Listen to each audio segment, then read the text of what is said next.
Yes, alhamdulillah kabar gembira. Fans timnas Indonesia Autoga jadi sedih dan menangis.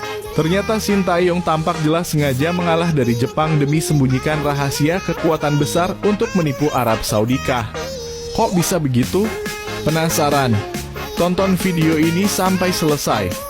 Kekalahan telak 0-4 yang dialami timnas Indonesia dari Jepang pada 15 November 2024 dalam pertandingan kualifikasi Piala Dunia 2026 memicu beragam spekulasi. Sementara banyak penggemar dan analis sepak bola Indonesia merespons dengan kekecewaan, ada pula yang menduga bahwa pelatih Sintayong sengaja merancang hasil buruk ini. Kekalahan tersebut dinilai sebagai langkah taktis yang lebih besar, dengan tujuan utama untuk menyembunyikan taktik dan strategi ampuh yang dia siapkan untuk menghadapi Arab Saudi, lawan Indonesia berikutnya dalam kualifikasi Piala Dunia 2026. Kekalahan besar melawan Jepang tentu sangat mengejutkan, terlebih karena Indonesia sebelumnya sempat menunjukkan kemajuan yang cukup signifikan di bawah arahan Sintayong. Namun, jika dilihat dari sudut pandang strategi jangka panjang, ada kemungkinan besar bahwa Sintayong sengaja memilih untuk mengalah dalam laga tersebut.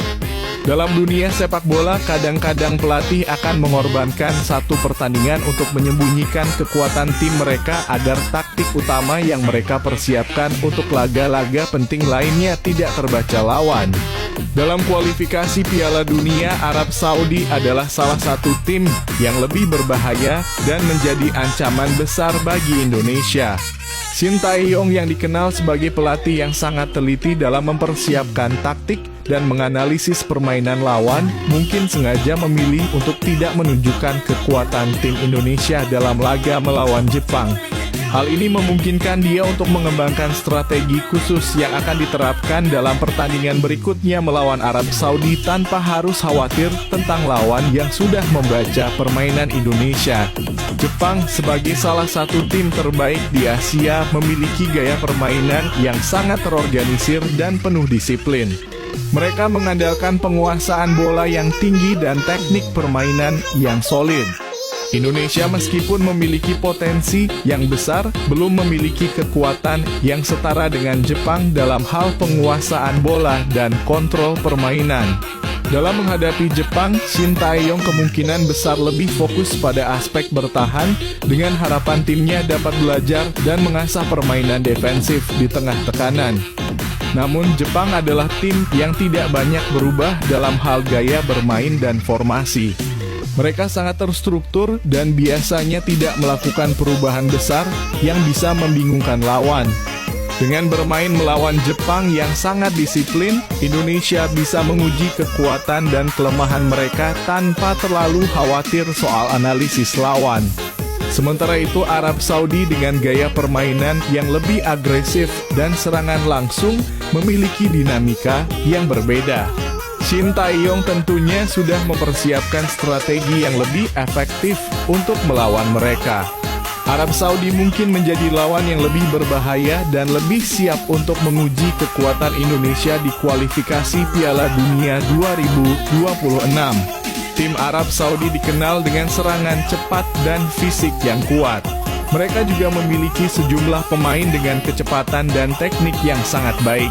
Menghadapi tim seperti ini, Indonesia membutuhkan strategi yang tidak hanya fokus pada bertahan, tetapi juga pada serangan balik yang cepat dan mematikan.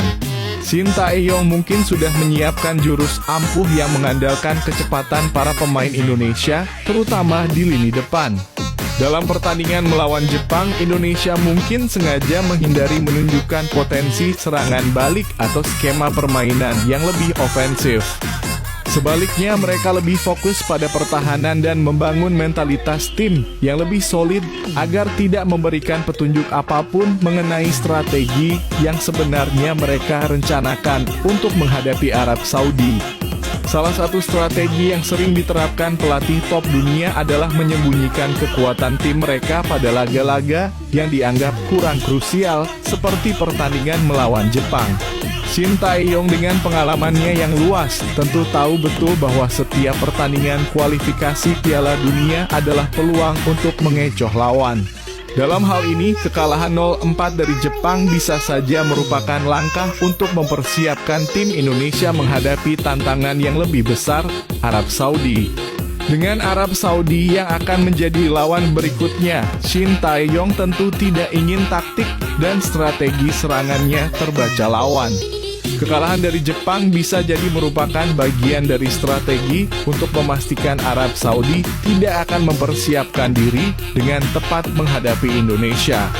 Hal ini mengarah pada kemungkinan bahwa Shin Tae-yong lebih memilih untuk mengorbankan satu pertandingan demi menjaga kerahasiaan strategi Indonesia dalam laga-laga yang lebih penting.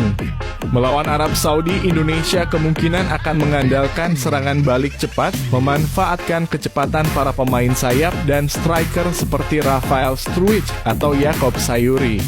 Menghadapi tim yang cenderung menguasai bola dan bermain lebih terbuka, Indonesia bisa menggunakan ruang yang ditinggalkan oleh pertahanan tinggi Arab Saudi. Tak hanya itu, Indonesia juga bisa memanfaatkan set pieces atau bola mati yang seringkali menjadi senjata tersembunyi bagi tim yang lebih kecil.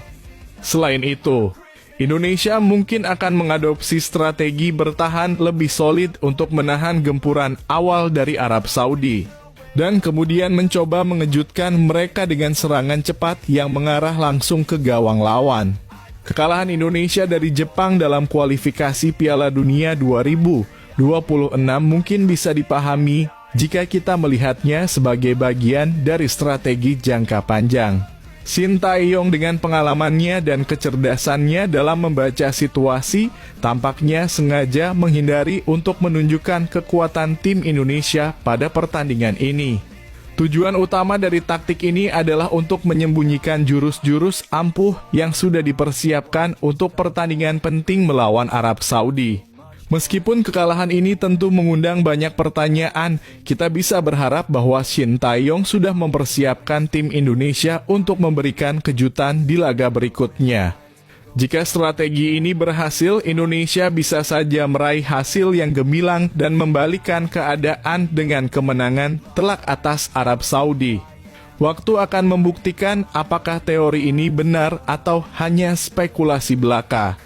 Namun satu hal yang pasti, timnas Indonesia di bawah Shin Tae-yong tetap menjadi tim yang penuh kejutan dan siap menghadapi tantangan besar di kualifikasi Piala Dunia 2026.